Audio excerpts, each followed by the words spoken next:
بسم اللہ الرحمن الرحیم. سفر عشق کے نام سے آپ نے محرم میں ویڈیو دیکھی ہوگی، جیو نیوز پر چلی تھی، جس میں نبی کریم صلی اللہ علیہ وسلم کے کچھ خاکے اور اہل بیت کے کچھ خاکے دکھائے گئے تھے.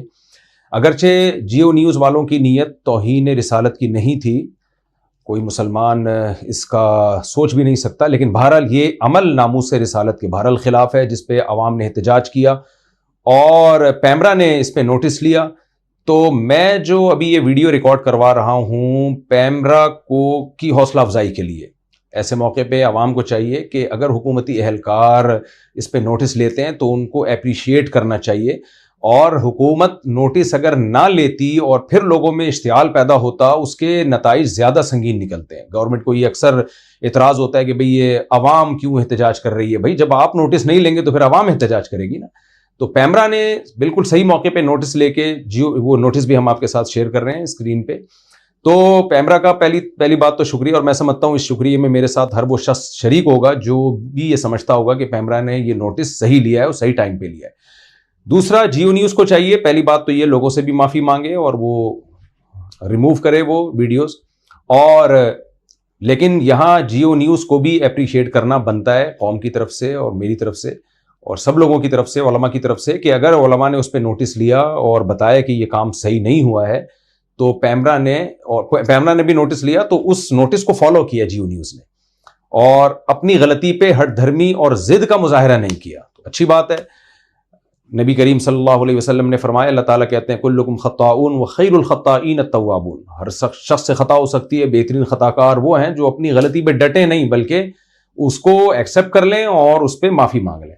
اللہ تعالیٰ ہمیں ناموس رسالت کی حفاظت کی، صحابہ کرام اہل بیت کی ناموس کی حفاظت کی توفیق عطا فرمائے. جون کا مہینہ ہے 2026.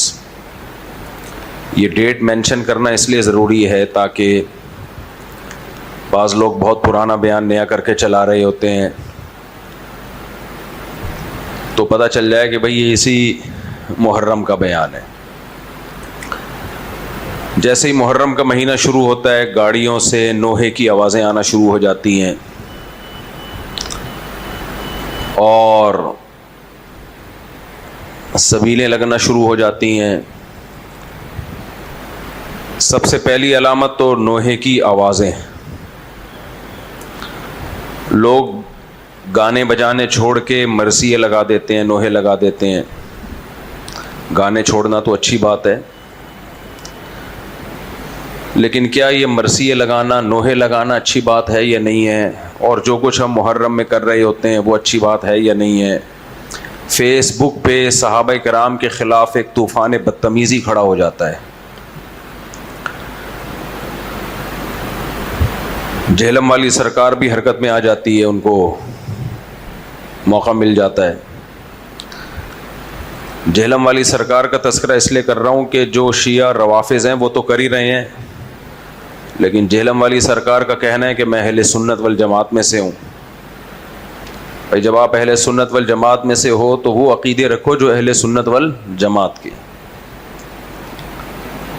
میں تو جہلم کو زیادہ نہیں چھیڑتا آج کل، پتہ ہی آپ کو، نہیں نام لیتا.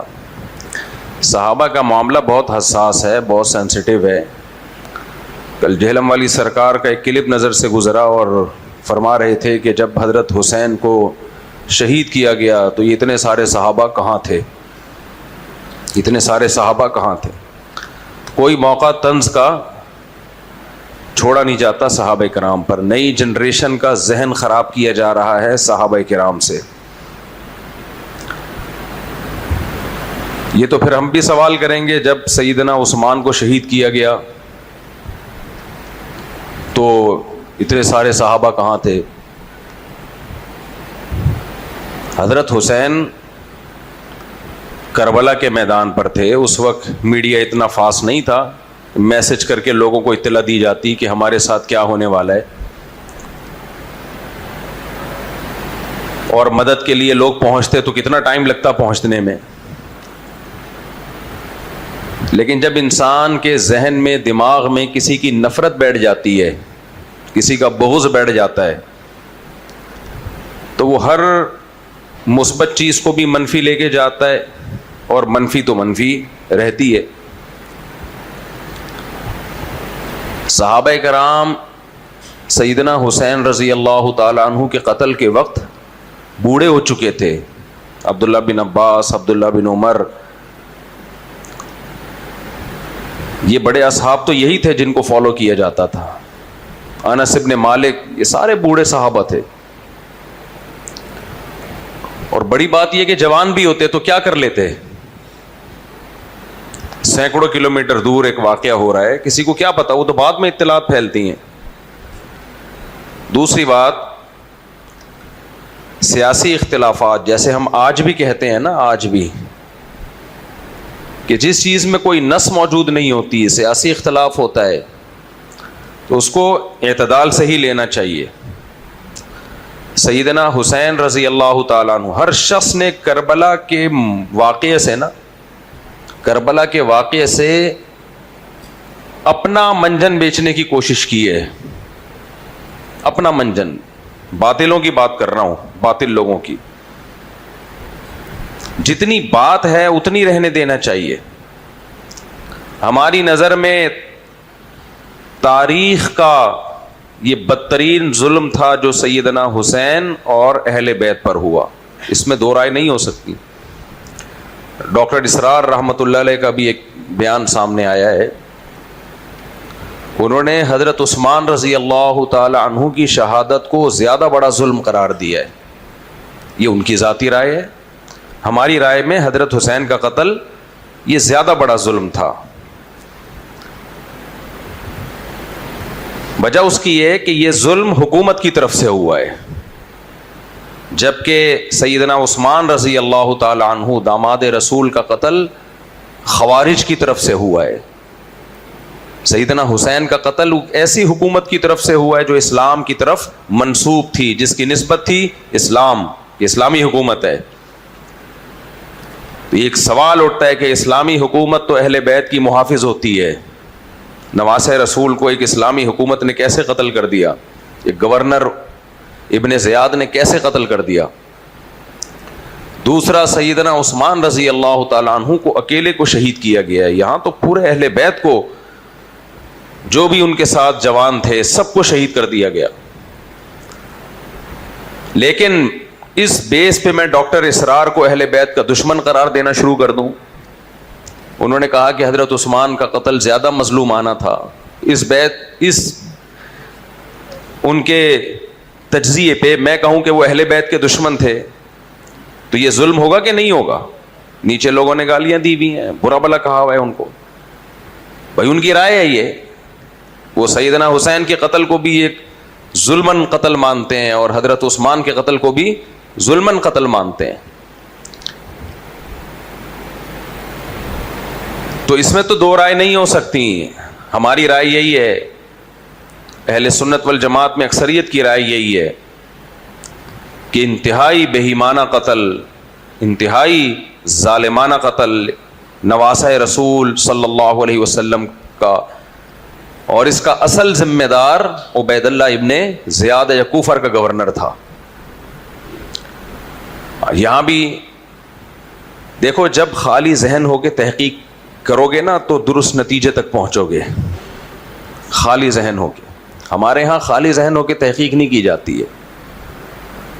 دو چیزیں ہمیشہ زندگی میں پلے میں باندھو زندگی بھر کے لیے. ایک، جب بھی کوئی اسکالر تقریر کرتا ہے، یا تو اس کا تعلق ہوگا واعظ و نصیحت سے، لوگوں کو کسی بات پہ ابھارنا، موٹیویٹ کرنا. اس میں تقریر جذباتی بھی ہو سکتی ہے، بلکہ اس میں قرآن مجید کا انداز بیان بھی ایسا ہے کہ انسان کو جوش دلاتا ہے. سید الانبیاء صلی اللہ علیہ وسلم کا انداز بیان بھی بعض دفعہ ایسا ہے کہ ایک موٹیویشن ملتی ہے، جوش آتا ہے طبیعت میں، کلام میں مبالغہ پیدا کیا جاتا ہے. جیسے ہمارے نبی صلی اللہ علیہ وسلم نے ارشاد فرمایا، وہ شخص مومن نہیں ہے جو پیٹ بھر کے کھانا کھائے اور اس کا پڑوسی بھوکا سوئے. اب یہاں علماء لکھتے ہیں کیا مطلب؟ جس کا پڑوسی بھوکا سوتا ہے وہ کافر ہو گیا؟ نبی تو کہہ رہے ہیں کہ وہ مومن، بولیں نہیں ہے. بھائی ہم کہیں گے کہ اصل میں یہاں کلام میں ایک سختی پیدا کی گئی ہے. اصل میں کلام کا مطلب ہے مومن کہلانے کا مستحق نہیں ہے، تو وہ مومن آپ پیٹ بھر کے کھائیں، آپ کا پڑوسی بھوکا سوئے، اس سے آپ کافر تھوڑی ہو جاتے ہو. لیکن موٹیویٹ کرنے کے لیے، موٹیویشن کے لیے کہ کام تو کم بخت کافروں والا کر رہا ہے، خود پیٹ بھر کے کھا رہا ہے، تیرا پڑوسی بھوکا سو رہا ہے، تو اس میں کلام میں مبالغہ پیدا کرنا یہ بلاغت ہے. مثال کے طور پر آپ گئے جمشید کے پاس ادھار لینے کے لیے، جمشید نے آپ سے جان چھڑانی ہے، تو وہ کیا کہے گا؟ میرے پاس تو ایک دھیلا نہیں ہے. حالانکہ 5-10 روپے 5 گٹکے کے پیسے تو اس کے پاس ہوتے ہیں، لیکن اگر وہ یہ کہے تھوڑے سے ہیں زیادہ نہیں ہے، کلام تو سچ ہو جائے گا. لیکن جو کام وہ آپ سے کروانا چاہتا ہے کہ آپ کو مایوس کرنا چاہتا ہے، یہ مایوسی نہیں ہوگی. لہذا وہ کہتے ہیں میرے پاس تو ایک دھیلا نہیں ہے. بھائی آپ کو بھی پتا ہوتا ہے کچھ پیسے تو ہیں اس کے پاس. کلام میں مبالغہ پیدا کیا جاتا ہے، تو جب کسی کو کسی عمل پہ ابھار